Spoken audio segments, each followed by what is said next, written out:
Hello everyone. Without verb, nothing can be dreamed up. And if we talk about verb, it is even incomplete in sense. So today, in this video, for PGT English, we will learn about sentence that will help you a lot to get it well. Rule number first. यहाँ पर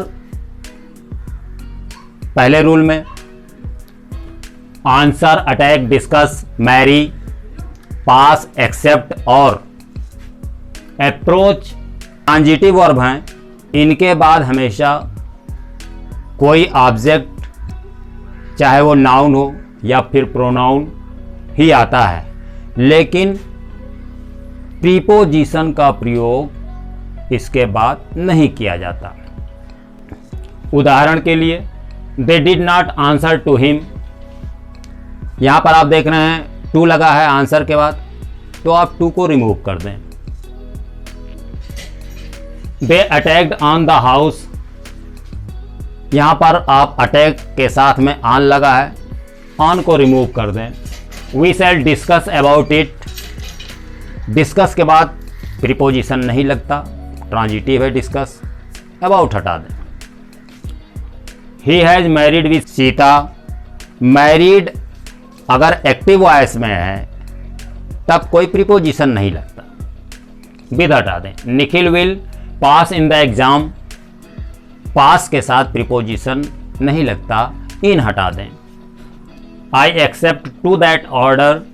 यहाँ भी order से पहले accept verb है, transitive है, to हटा दें, प्रीपोजिशन नहीं लगेगा। We are approaching to the bridge. यहाँ भी अप्रोच के बाद में टू लगा है, टू को आप रिमूव कर दें। एक बात याद रखिए, अगर मैरी एक्टिव वॉइस में है तब तो कोई प्रीपोजिशन नहीं, लेकिन वही मैरी अगर पैसिव वॉइस में लिखी जाए तब जो है उसके साथ प्रीपोजिशन अवश्य लगता है। उदाहरण के लिए, राम मैरिड सीता एक्टिव में, जो कि पैसिव में Ram was married to Sita हो जाता है। दूसरे रूल की तरफ अगर हम चलें, विजिट, रीच, क्लाइम, कंफ्यूज और डिस्क्राइब, ये सब ट्रांजिटिव वर्ब्स हैं।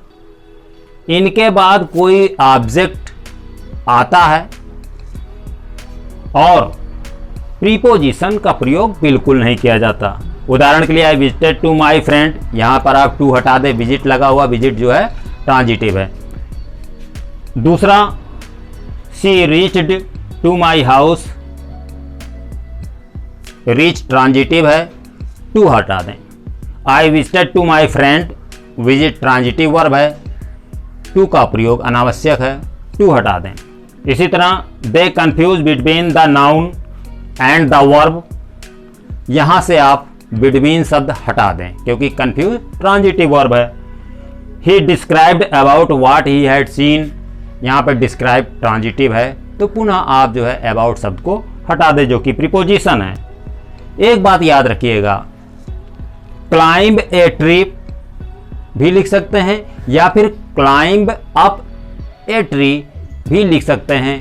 क्लाइंब के साथ अप का प्रयोग किया जा सकता है, अन्य किसी प्रीपोजिशन का प्रयोग नहीं किया जा सकता है। जैसे अगर आप लिख दें कि ही क्लाइंब्ड इन द ट्री, तो अब गलत हो जाएगा। इनके जगह आप पहले तो इन हटा ही दें, और अगर यूज करना है तो अब आप जो है वहां पर आप का प्रयोग कर दें। रूल नंबर 3 देखते हैं। डिसबिलीव, एंजॉय, इंटर और ग्रीट, ये सभी वर्ब जो है ट्रांजिटिव वर्ब्स हैं और इनके बाद में कोई ना कोई ऑब्जेक्ट आता है, चाहे वो नाउन हो चाहे प्रोनाउन हो, लेकिन प्रीपोजिशन का प्रयोग इसके बाद बिल्कुल नहीं होता।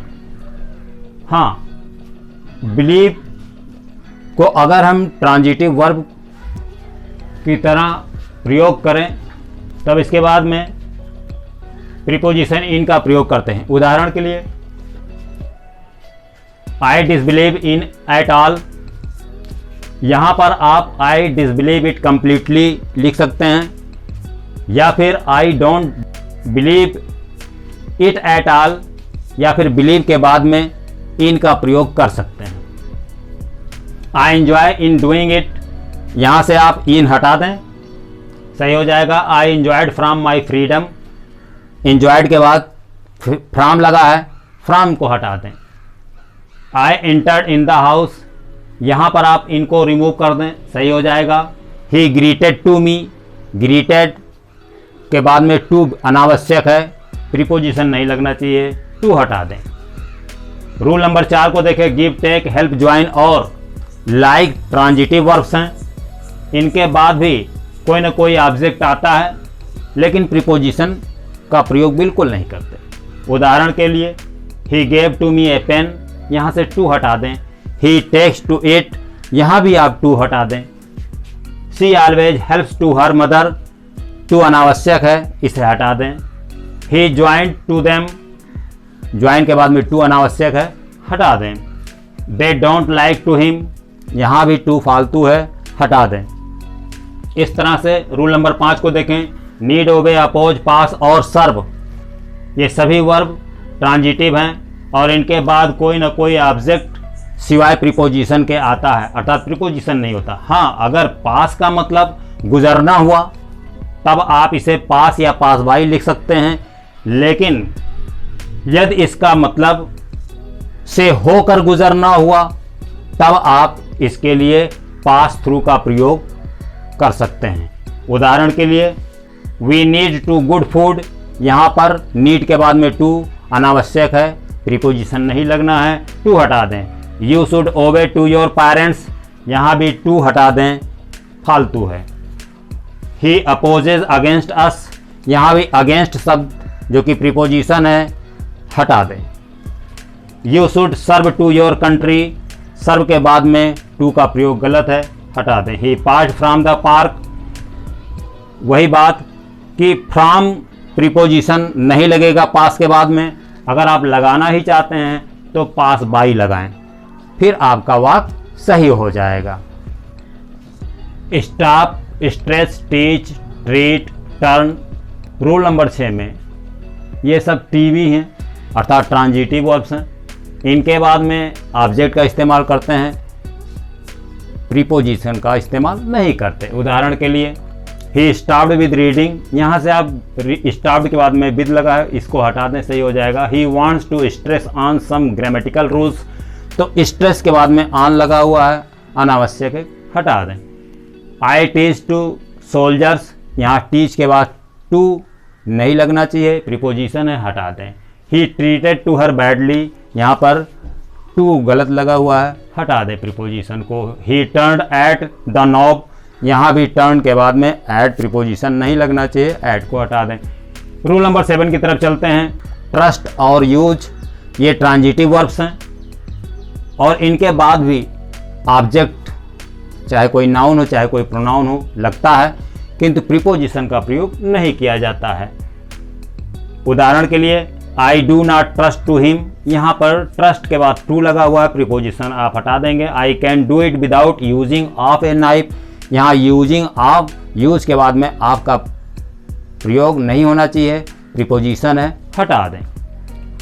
रूल नंबर 8 की तरफ चलते हैं। बिहेव, कमेंट, गो, इंटरफियर और लिसन, ये सब इंट्रांजिटिव वर्ब्स हैं और इनके बाद में प्रीपोजिशन आता है, ना कि कोई नाउन या प्रोनाउन। उदाहरण के लिए देखते हैं कि ही बिहेव्ड हर बैडली, इसको आप ऐसा लिखें, ही बिहेव्ड बैडली टुवर्ड्स हर।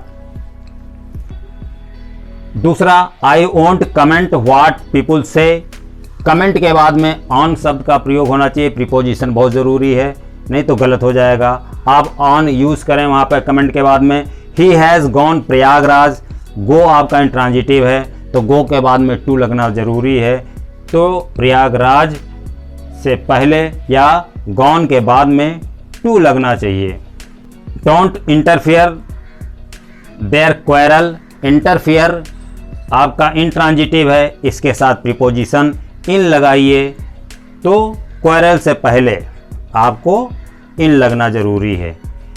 लिसन मी नाउ, यहाँ पर लिसन के बाद में टू लगना बहुत ज़रूरी है। तो आप जो है अगर इस तरह से इन प्रीपोजिशंस को यहाँ लगाते हैं तभी आपका वाक्य सही होगा। रूल नंबर 9 को देखें। लुक, प्रॉफिट, रिप्लाई, रिजल्ट और सक्सीड, ये सब इंट्रांजिटिव वर्ब्स हैं। इनके बाद में कोई ना कोई प्रीपोजिशन आना चाहिए, लेकिन नाउन या प्रोनाउन का प्रयोग नहीं करते। उदाहरण के लिए ही वॉज लुकिंग मी, यहाँ पर लुकिंग के बाद में एट का प्रयोग करें, प्रीपोजिशन की ज़रूरत है। Looking at. A teacher profits long holiday, यहाँ पर प्रॉफिट्स के बाद में फ्रॉम का इस्तेमाल करें क्योंकि प्रॉफिट इंट्रांजिटिव वर्ब है। ही डिडंट रिप्लाई मी, यहाँ भी रिप्लाई के बाद में टू की ज़रूरत है, तो आप ऐसा ज़रूर करें। इट में रिजल्ट ट्रबल, यहाँ पर रिजल्ट के बाद में इन लगता है, प्रीपोजिशन इन के रूप में आप यहाँ पर इन लगा दें, सही हो जाएगा। सी सक्सीडेड हर एग्जामिनेशन, सक्सीडेड के बाद में हमेशा इनका प्रयोग किया जाएगा। आई एम वेटिंग यू, यहाँ आप देख रहे हैं वेटिंग इंट्रांजिटिव है, इसके बाद में फॉर का प्रयोग करते हैं। अगर हम रूल नंबर 10 को देखें, अगर हम किसी से कुछ कहते हैं तो हम इस्तेमाल करते हैं या कहते हैं आस्क हिम हर देम एट्सेट्रा। अगर हम किसी से पूछते हैं तो हम कहते हैं आस्क हिम हर समथिंग, अर्थात आस्क हिम ए क्वेश्चन। अगर हम किसी से कुछ करने को कहते हैं, जैसे ही आस्क्ड मी टू गो, किंतु जब हम किसी से कुछ मांगते हैं तब हम कहते हैं या इस्तेमाल करते हैं ask him her for something, जैसे कि he asked me for money. उदाहरण के लिए I will ask it to him, यहां पर आप टू को हटा दें क्योंकि आप आस्क जो कर रहे हैं आप किसी से कह रहे हैं, तो जब आप किसी से कह रहे हैं तो टू का प्रयोग नहीं लगेगा। Ask him. He will ask from me A question, यहाँ पे किसी से पूछा गया है, जैसे कि प्रश्न पूछा गया है, फ्रॉम का इस्तेमाल गलत है, तो ही will ask me A question, यहाँ पर आप फ्रॉम को हटा दें। I asked you that you, या फिर टेल हिम योर स्टोरी, तो यहाँ पर दैट को टू से रिप्लेस कर दें, तब आपका वाक्य सही हो जाएगा। He will ask to him some money, यहाँ आप किसी से कुछ मांग रहे हैं तो to him some money, to को आप हटा दें, टू के जगह पर आप फॉर का प्रयोग करें, लेकिन वाक्य बनेगा he will ask him for some money. तो इस तरह से अगर आप लिखते हैं तब आपका वाक्य सही होगा। रूल नंबर 11 को देखें। अवेल, एंजॉय के बाद में रिफ्लेक्सिव केस प्रोनाउन का प्रयोग होता है, जैसे कि myself, yourself, ourselves, themselves इत्यादि, और इसके साथ साथ ऑफ भी लगा होता है। किंतु हम ये भी कहते हैं enjoy something, enjoy doing something, या फिर enjoy your self doing something. उदाहरण के लिए did you avail the opportunity, यहाँ पर अवेल के बाद में योर सेल्फ का प्रयोग करें, रिफ्लेक्सिव केस प्रोनाउन का, जाके सही हो जाएगा। I enjoyed at the party, यहाँ पर आप एंजॉयड के बाद में माई सेल्फ का प्रयोग करें, वाक्य सही हो जाएगा। हाँ, आई एंजॉयड द पार्टी भी सही है। आगे I enjoyed my self the fresh air, यहाँ गड़बड़ हो गया। तो तथ्यों को देख करके ही आप रिफ्लेक्सिव केस प्रोनाउन का प्रयोग करेंगे, खासकर एंजॉयड के मामले में। तो I enjoyed my self the fresh air, यहाँ पर आप अपने आप को हटा लें, अर्थात माई सेल्फ को हटा दें, सही हो जाएगा। I enjoyed during the holidays, यहाँ पर आप ड्यूरिंग द हॉलीडेज के लिए एंजॉयड माई सेल्फ का प्रयोग करें, सही होगा। I enjoyed my self dancing with you, यहाँ पर आप माई सेल्फ को हटा दें, वाक आपका सही हो जाएगा।